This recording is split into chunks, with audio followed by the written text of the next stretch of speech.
Harka fuunee abdiitii wayyeessaan jedhama miltoota irraa chaanaalii keenya sabskraayibii gochuu hin dagatina. Kan waliin ilaallu istaayilii fi kalariidha. Istaayiliin kan inni nu fayyaduu fi kalarii garaa garaa fayyadamuu fi kontentii weeb peejii keenya irra jiru irratti istaayilii garaa garaa fayyadamuu fi raadiyeesii ta'uu danda'a, akkaataa taa'umsa suuraa ta'uu danda'a, akkaataa paaraagiraafii nutti taa'u ta'uu danda'a. Wantoota garaa garaa kana kan nu gargaaraniin istaayiliidhaanidha jechuudha. Kanaafiyyuu amma fakkeenyaaf as gubbaadha paaraagiraafii tokko qabna. Paaraagiraafiin kun by default akkamitti jira yoo jenne kun akkuma asirratti argaa jirtanii kalariin isaa gurraachadha, baakgiraawundiin isaa immoo maalidha, waayitii yookaan adiidha jechuudha. Kana akkamittiin nuti kontiroolii gochuu dandeenya gara barbaannutti. Kalariin isaa staayil jennas keessatti kalariin isaa reedii naafa ta'u jira fakkeenyaaf kalarii diimaa jechuudha. Addee seevii godheen rifreeshiin godhe yeroo kanatti akkuma si argaa jirtanii diimaa ta'ee jira jechuudha. Haala kanaan kontiroolii gochuu dandeenya jechuudha. Kontentii barbaannu qofa individual element haala kanaan istaayil gochuu dandeenya jechuudha. Kana malees fakkeenyaaf paaraagiraafii kanaaf diimaa goone fakkeenyaaf paaraagiraafii biraan itti dabala.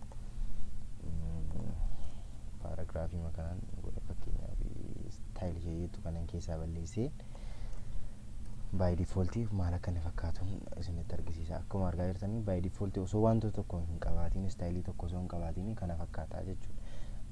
Isa jalaa kana fakkaataa jechuudha. Garuu inni istaayil ta'e isa kamidha? Isa diimaa kanadha jechuudha. Isa kana gochuudhaafis ammas isa kanas istaayilii biraa kennuudhaaf yoo barbaadame kalarii fakkeenyaaf giriinii gochuu yoo barbaanne giriinii jenna jechuudha. As gubbaarratti akkuma argaa jirtan istaayilii kalarii giriinii jenna jechuudha. Kana booddee nama yeroo si rifreeshii goonutti maal ta'a jechuudha. Kunoo kalariin isaa jijjiiramee jira jechuudha. Isa kanaafiyyu istaayilii garaa garaa hojjechuu dandeenya jechuudha. Wantoota barbaannu bakka barbaannutti individual elementii kamiyyuu istaayil gochuu yookaan kalarii isaas jijjiiruu akkaataa raadiyeesii isaas jijjiiruu dandeenya jechuudha. Kana malees immoo baakgiraawundii isaas kontiroolii gochuu dandeenya. Fakkeenyaaf paaraagiraafiin kun baakgiraawundiin isaa akkanii baakgiraawundii kalariin isaa maal haa ta'u reedii irratti kan deemu bilaakii haa ta'u bilaakii goona. Kana booddee asii rifreeshii goona. Amma akkuma argaa jirtanii baakgiraawundiin isaa maal ta'e gurraacha ta'e kalariin isaa musliimuyyuu diimaadha jechuudha. Haala kanaanitti kontiroolii gochuu dandeenya jechuudha. Kalaroota garaa garaa fayyadamuu fi W3 School websaayitii isaanii gubbaa deemtanii kalarii hedduutu jira. Achirraa fayyadamuu dandeessu kalarii akkaataa barbaadaniin jechuudha. Kana malee HTML dokumentii keenya layout isaa karaalee sadiin istaayil gochuu dandeenya yookaan immoo layout isaa sana structure isaa formatii gochuu dandeenya jechuudha. Isa kanaaf immoo akkamittiin goona? Fakkeenyaaf yoo barbaanne akkuma amma asirratti argaa jirtan kana individual elementii keessatti gochuu dandeenya. Wherever we want iddoo barbaannetti jechuudha gochuu dandeenya jechuudha inni tokko. Inni lamaffaan immoo external linkii gochuu dandeenya. External library garaa garaa linkiitti gochuudhaan isii fayyadamuu dandeenya. External library kunneen lookaalii kanneen kompiitara keenya irra jiranis ta'uu danda'u.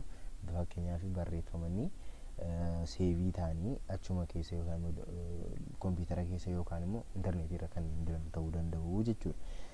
Kana malee immoo inni gosi biraa immoo maalidha? Istaayilii heer paartii keessatti kan ta'udha. Heer paartii keessatti fakkeenyaaf ID qofa kennuudhaan gochuu dandeenya jechuudha. Fakkeenyaaf kanumaan koppii godha. Koppii paste godheen istaayilii ishee jettu kana keessaa baaseen amma gamaan gochuuf hin deemaa jira. Heer paartii keessatti istaayilii gochuudhaaf jira jechuudha. Kanaafuu P coloriin jedha. Fakkeenyaaf P coloriin kun maqaa barbaanne kennuufii dandeenya. Paaraagiraaf kalar akka jechuuti yaadi koo. Isa kanaafi ID yeroo kennuufi maqaa barbaanne kennuufii dandeenya jechuudha. Amma akkuma isin argitanii yeroo rifreeshii goonutti wanti tokko hin jiru. By default gurraachaan barraasaa bitee fi isumatu jira jechuudha. Isa kana istaayilii gochuudhaaf heer paartii keessatti akkamittiin goona jedhu ilaaluuf ta'e as keessa dhufnee maal jenna istaayil jenna. Taayipiin isaa tekstii CSS dha. Deebi'ee immoo as keessatti maal jenna ID isaatiinidha kan inni koolii godha. ID'n maal gochuudhaafidha? Identify gochuudhaaf adda adda nu baasuuf kan nu gargaaru sababii ta'eef isa kanarratti ID yeroo ta'ee jiru kanatti immoo maal goona jechuudha. Asitti dhufnee maal goona? Haashii mallattoo haashii goona. Maqaa ID sanaa jechuun immoo value isaa sana kenninaafi jechuudha. Fakkeenyaaf p color jedha isa booddee curly brashiin bara kana booddee as keessatti maalin jedha jechuudha. Kalarii isaa yoo jijjiiruu barbaade kalariin jedha. Kalarii isaa fakkeenyaaf pinkiitiin jijjiira. Pinkii haa ta'u background kalariin isaa immoo background kalarii isaa immoo aquaan godha. Pinkii fakkoo walirraa hin adeemu kanaafiyyuu graying godha. Save jedha.